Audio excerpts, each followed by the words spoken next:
Raph giggled. So, if you and I became friends, and we would talk a lot, we'd constantly interrupt each other and never get upset. Saxton laughed as well.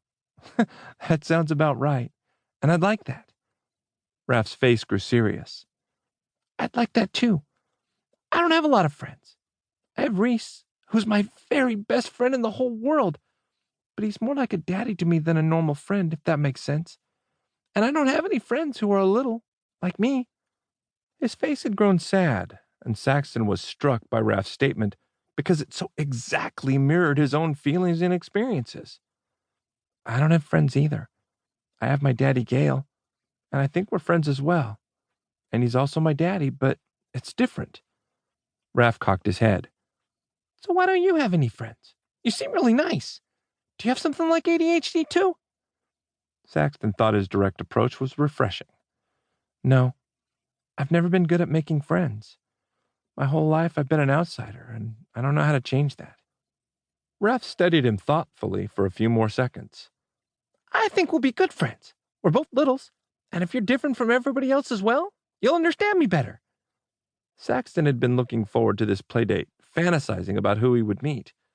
But he could never have imagined this scenario, where someone offered him friendship in such a pure way.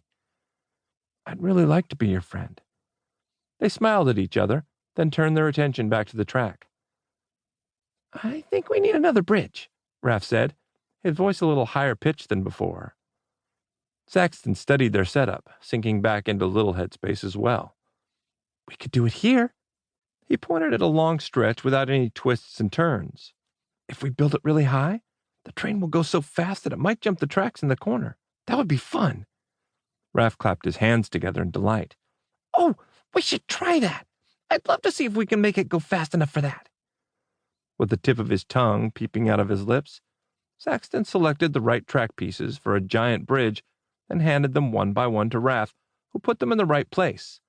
Within minutes, they had built a bridge so high Saxton was sure it would work. What are you boys up to? Daddy Brendan asked, sounding amused. We're building a bridge that is so high that the train will go fast enough to jump the tracks, Daddy. Do you think this will work? Raph turned toward Saxton. My daddy knows a lot about building things. Saxton looked at his own daddy, who was watching them with a sweet smile on his face.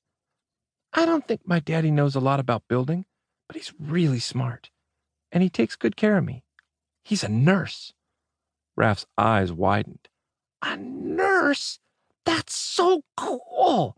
Daddy Brendan always tells me how important first responders are. They are. I met my daddy because I was in the hospital after an accident, and he came home with me to make sure I was okay. Is that how you broke your ankle?